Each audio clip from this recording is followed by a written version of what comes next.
አብራችሁ የተገኛችሁ ኦርቶዶክሳውያን በሙሉ ዛሬ የምንናገረው ስለ አንድ በስጋ ወንድማችን በመንፈስ አባታችን ስለሆነው ስለ ዘላለም ወንድሙ ብቻ አይደለም። የምንናገረው ስለ ብዙዎች አባት፣ ስለ ድሆች ረዳትና ስለ ወንጌል ብርሃን ነው።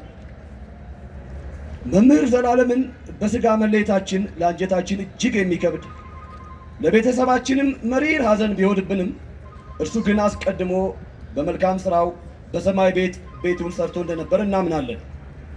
ምንም እንኳን በሰውነታችን ብናዝንም የብፁዕ ወቅዱስ አባታችን አቡነ ማትያስ ፓትርያርክ ርዕሰ ሊቃነ ጳጳሳት ዘኢትዮጵያ ሊቀ ጳጳስ ዘአክሱም ወዕጨጌ ዘመንበረ ተክለ ሃይማኖት በብፁዕ አባቶቻችን ጸሎትና ትምህርት እንዲሁም በዚህ በመካከላችን ባላችሁትና አለንላችሁ በሚሉን የኢትዮጵያ ኦርቶዶክስ ተዋሕዶ ቤተክርስቲያን አማኞች ፍቅር ተጽናንተናል።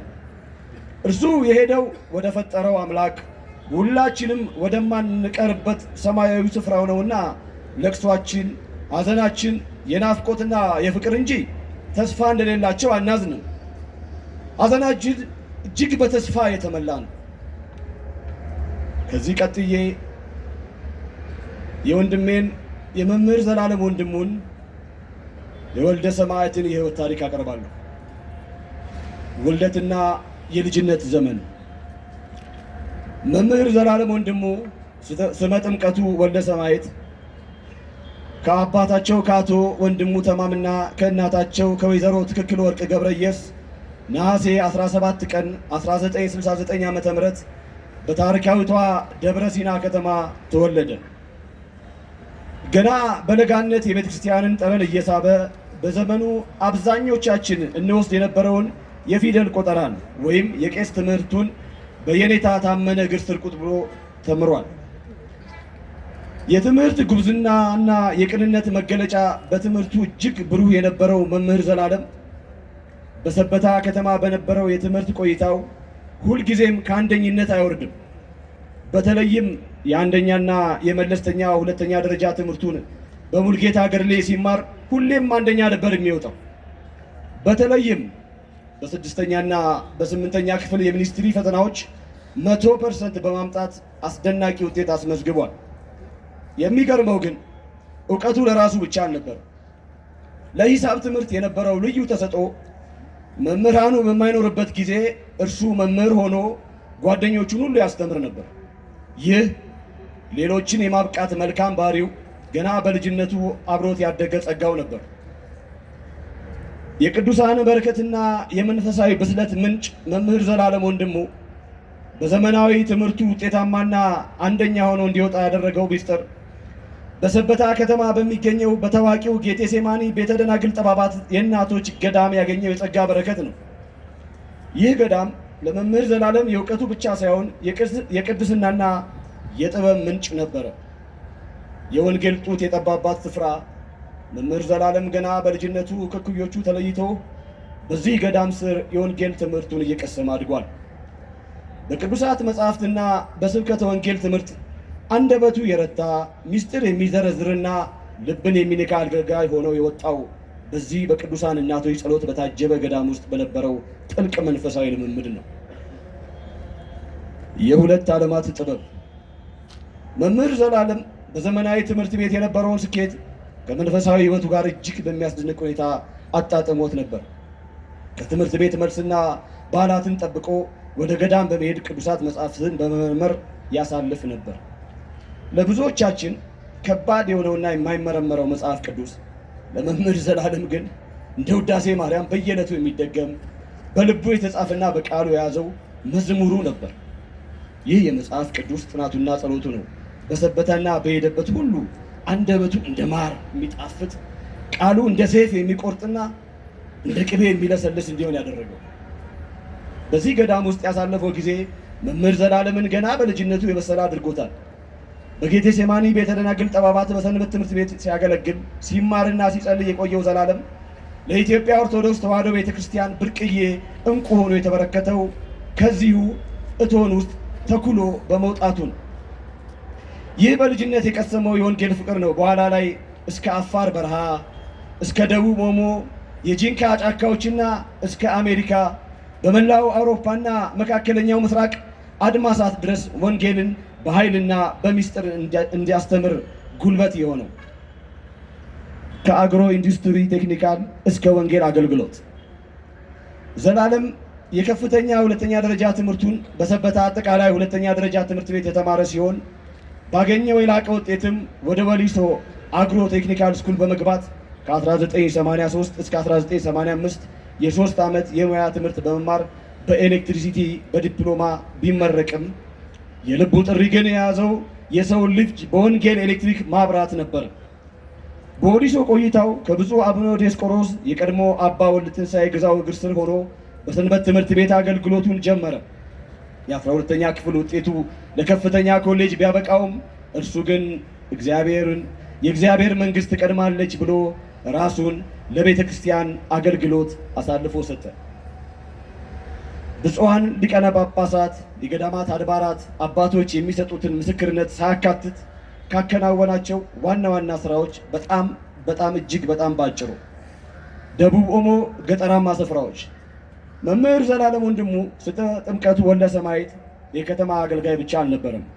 በደቡብ ኦሞ ገጠራማ ስፍራዎች ቃለ ወንጌልን በማስተማር ካበረከተው መንፈሳዊ አገልግሎት በተጨማሪ አንደኛ ለማሌ ብሔረሰብ የማሌ ቅዱስ በዓለ ወልድ ቤተክርስቲያንን፣ ሁለተኛ ለሰሜን አሪ ብሔረሰብ የዘፍቲ ቅዱስ ሚካኤል ቤተክርስቲያንን፣ ሶስተኛ ለአሪ ብሔረሰብ የሰልማ ቅድስት ኪዳነ ምሕረት ቤተክርስቲያንን፣ አራተኛ ለበና ጸማይ ብሔረሰብ የሙቃጫ ቅዱስ ሚካኤል ቤተክርስቲያንን፣ አምስተኛ የማላተር ቅዱስ ሚካኤል በጅምር ላይ ያለ በከተማው የነበሩትን ዋና ዋና ፓስተሮች አስተምረው በማስጠመቅ አዳራሻቸውን አፍርሰው ቆርቆሮውን በማምጣት እንዲሰራ አስጀምሯል።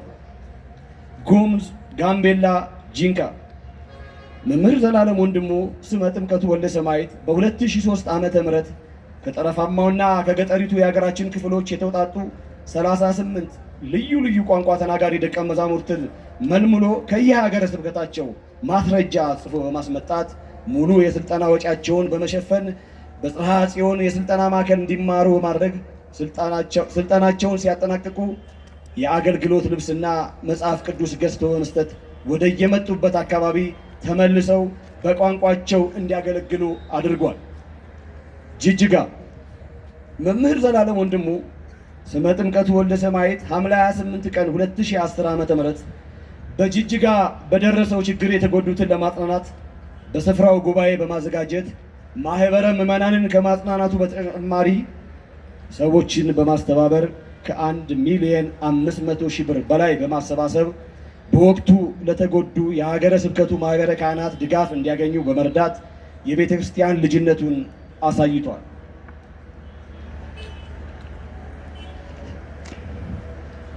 ሰበታ ቅዱስ ገብርኤል መምህር ዘላለም ወንድሙ ስመ ጥምቀቱ ወልደ ሰማዕት ለ57 አይነ ስውራን በተለያዩ ጊዜያት ድጋፍ ከማድረጉ በተጨማሪ ለዘለቄታቸው ራሳቸውን የሚችሉበትን ቦታ ለመግዛት እንቅስቃሴ አስጀምሯል። በምሁር ኢየሱስ ገዳም መምህር ዘላለም ወንድሙ 12 ልጆችን ከቤኒሻንጉል ጉሙዝ በማስመጣት ዲቁና እንዲማሩና ወደ አካባቢያቸው ተመልሰው እንዲያገለግሉ አድርጓል። በሰሜን ሸዋ ዞን በኤፍራታና ግድም ወረዳ በጦርነት ለተፈናቀሉና ለተጎዱ ለ2591 ሰዎች 3,000 ብር በጠቅላላው 7,773,000 ብር ድጋፍ አድርጓል። ሸዋሮቢት፣ አጣዬና ከሚሴ ከተለያዩ አካባቢዎች ለተፈናቀሉ ጉዳት ለደረሰባቸው ከፍተኛ ድጋፍ አበርክቷል። ደብረ ዘይት መምህር ዘላለም ወንድሙ ስመ ጥምቀቱ ወልደ ሰማዕት ከቢሾፍቱ ከተማ በቅርብ ከሚገኘውና የኢትዮጵያ አውሮፕላን ተከስክሶ ብዙ ሰው ባለቀበት ኤጀሬ ቦታ ላይ በአካል ተገኝቶ በማጽናናት የምስራቅ ሸዋ ሀገረ ስብከት ሊቀ ጳጳስ ብፁዕ አቡነ ጎርጎርዮስን በማስፈቀድ የተለያዩ ሰዎችን በማስተባበር የቅድስት ልደታ ቤተ ክርስቲያንን አስተክሎ ጥር 30 ቀን 2018 ዓ.ም በአካል በመገኘት ብፁዓን ሊቃነ ጳጳሳት ባሉበት አስመርቋል። ቡታጅራ በግጭት የተፈናቀሉትን ቦታው ድረስ ሄዶ በአካል በመገኘት በቃለ እግዚአብሔር ከማጽናናት በተጨማሪ የሚታወቅበትን መልካምነትና ድጋፍ አሳይቷል። ከስልጤ ዞን ከቅበት ከተማ በክርስትናቸው ምክንያት ከቤት ንብረታቸው ለተፈናቀሉ ለ288 ሰዎች 2,000 ብር በድምሩ 576,000 ብር ድጋፍ አድርጓል። አርሲ፣ ሻሸመኔ፣ ባሌ ቤተሰቦቻቸው ለተገደሉና ለተፈናቀሉ ክርስቲያኖች ሩዝ፣ ዱቄት፣ ዘይትና የማብሰያ ዕቃዎችን በማቅረብ መንፈሳዊ ኃላፊነታቸውን ተወጥቷል። አፋር በአፋር ክልል ለሚገኙ በዞን 5 ሰምሮቢ ወረዳ ኩማሜ አካባቢ በጦርነት ለተፈናቀሉና ለተጎዱ ለ495 ሰዎች 3,000 ብር በጠቅላላው 1,485,000 ብር ድጋፍ አድርጓል። 2 ስሙን ማሩ በማለት የሚጠሩት የአፋር ሀገረ ስብከት ሊቀ ጳጳስና የቅዱስ ሲኖዶስ አባል ብፁዕ አቡነ ዮናስ በስማቸው በአዋሽ አርባ ለተቋቋመው አረጋውያን የጡረታ ማዕከል የቦርድ ሰብሳቢ በመሆንና በኃላፊነት በማገልገል ዓመታዊ የምገባ እገዛ አድርጓል። ደብረ ሊባኖስ ገዳም ለአበው ካህናት ለአገልግሎት የሚሆን ልብሰ ተክህኖ ሰጥቷል። ደብረ ብርሃን የአእምሮ ህሙማን ማገገሚያ እንዲሆን በአርቲስት ፍቃዱ ተክለማርያም ልጅ በተመሰረተው ሀበሻ የአረጋውያንና ምስኪኖች መርጃ ለንጽህና መጠበቂያ የሚሆኑ ነገሮችን በማቅረብ ሃይማኖታዊ ተግባሩን አስመስክሯል። ዋግ ኽምራ ዞን ሰቆጣ በጦርነት ለተፈናቀሉና ለተጎዱ ለ901 ሰዎች 3,000 ብር በድምሩ 2,703,000 ብር ድጋፍ አድርጓል።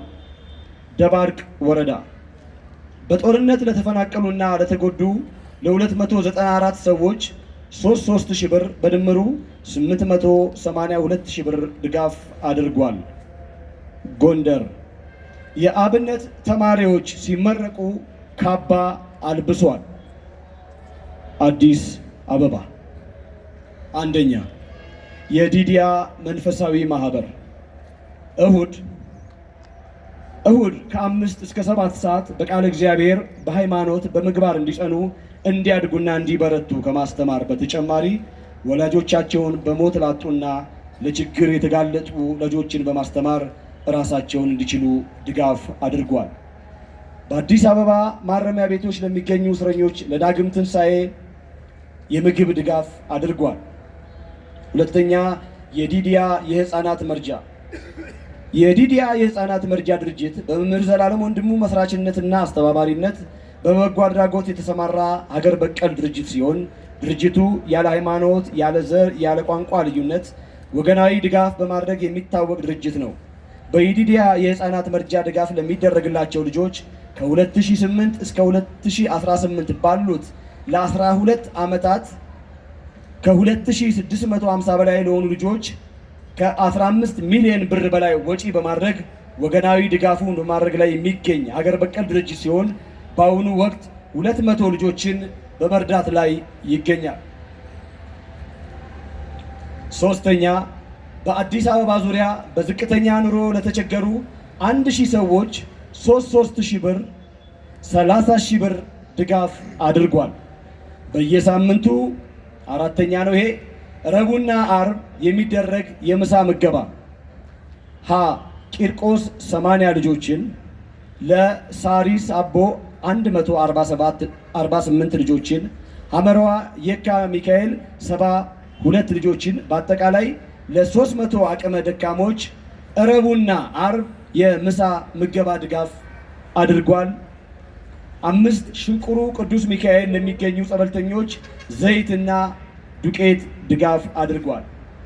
6ኛ ወንጌለ ዘላለም ከተባለው የዩቲዩብ ቻናላቸው ወይም ቻናሉ ከሚገኘው ገቢ ግቢ ገብርኤል የወደቁትን አንሱ እንጦጦ ማርያም ለሚገኙ አቅመ ደካሞች በበዓለ በራቅሊጦስ የዘይትና ዱቄት ድጋፍ አድርጓል።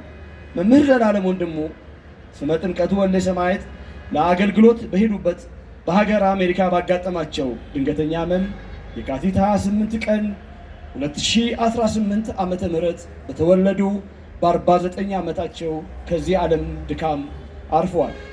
የመምህር ዘላለም ወንድሙ ስመጥምቀቱ ወልደ ሰማዕትን ነፍስ በቅንነት በታማኝነት ያገለገሉ አምላክ ካገለገሉት መካከል ከአብርሃም በይስሐቅ በያዕቆብ እቅፍ ያኑርልን። ለኦርቶዶክሳዊ ተዋሕዶ ቤተክርስቲያን ለእኛ ለቤተሰቦቹ ለወዳጅ ዘመዶች ሁሉ ፈጣሪ መጽናናትን ያድልልን።